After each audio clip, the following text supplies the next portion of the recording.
President রাইসিকে বহনকারী হেলিকপ্টারে গুলির চিহ্ন নেই। ইরানের প্রেসিডেন্ট ইব্রাহিম রাইসিকে বহনকারী হেলিকপ্টার বিধ্বস্ত হওয়ার ঘটনায় প্রথম তদন্ত প্রতিবেদন প্রকাশ করেছে দেশটির সামরিক বাহিনী।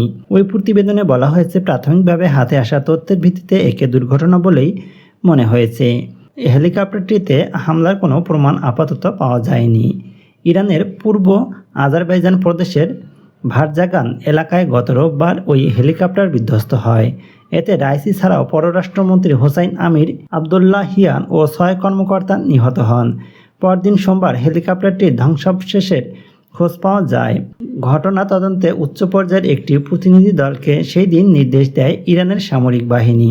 গতকাল বৃহস্পতিবার প্রকাশিত ওই তদন্ত প্রতিবেদনে বলা হয়েছে, সোমবার ঘটনাস্থল পরিদর্শন করে তদন্তকারী দল।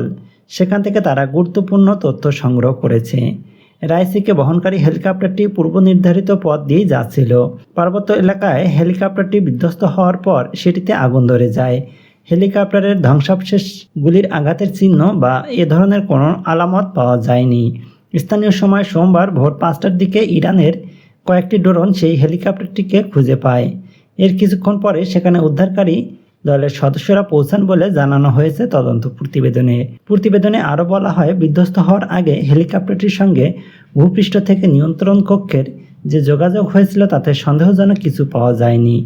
তদন্ত দলের হাতে আরও কোনো তথ্য এলে তা যথাসময়ে দেশের মানুষকে জানানো হবে।